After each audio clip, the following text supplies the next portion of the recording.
All right, welcome back. So today we're going to talk about U.S. duty gear holsters. I have both a light bearing and a non-light bearing holster.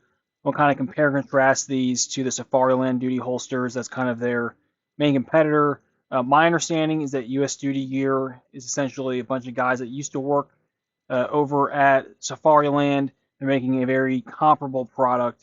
And bottom line up front for me is that these are just as good, if not better, than Safariland products, just with a few little nuances.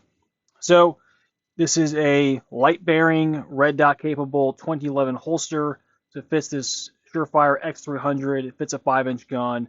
Fits really any red dot you want to put on it.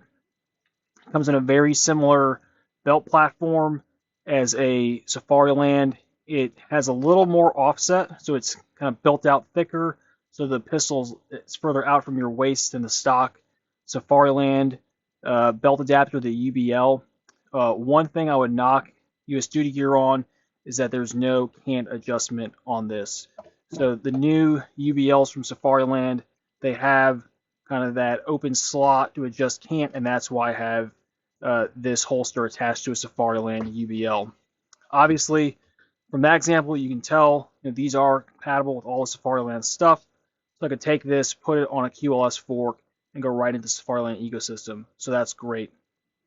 Let's see, 5-inch gun, X300, and it fits no problem. So even with that giant hollow sun optic, it still fits in here. And then one thing to note, the button, the way you deactivate it, the ALS style retention device, it sits further forward away from the shooter. So you gotta get your thumb a little bit further up in order to deactivate it. So that's just a difference between the Safariland on the right and the US Duty Gear on the left. So you can see kind of those buttons sit in different locations. I prefer the location on the Safariland. I also kind of prefer the fact that the Safariland comes with a smaller nub, and you can add a OTB nub little attachment there and make it bigger. Whereas the US Duty Gear, it comes kind of medium sized. I kind of like the bigger size myself, and I think that the placement on the Safariland is a little more intuitive for me, like right there. I like the Safariland nub location.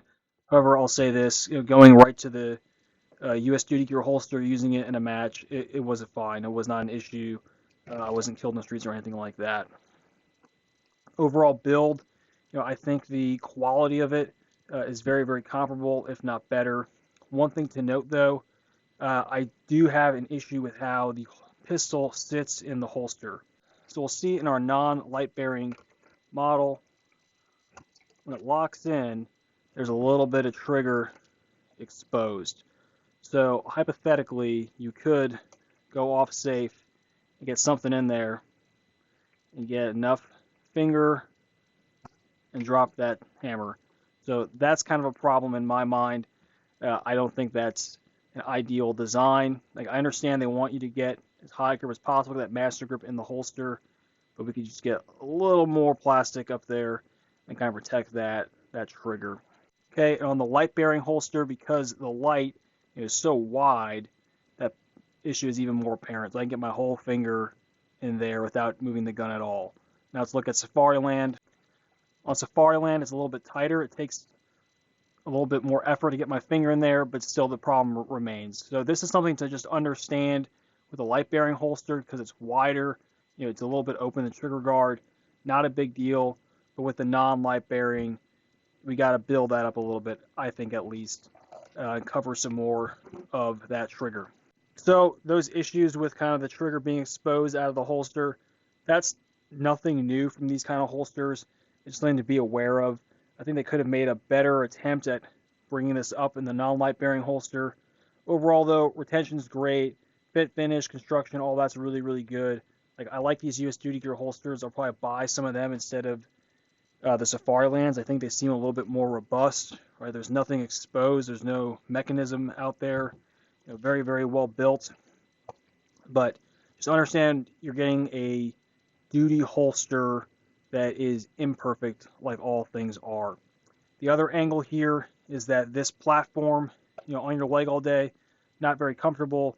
So I think if you get something like this, you really got to get the core performance pad and that'll slap right there. And this really helps a lot with comfort. So, any questions, guys? Please let me know. Let me know your comments, and let me know if you guys have had a good experience with these holsters. Thanks.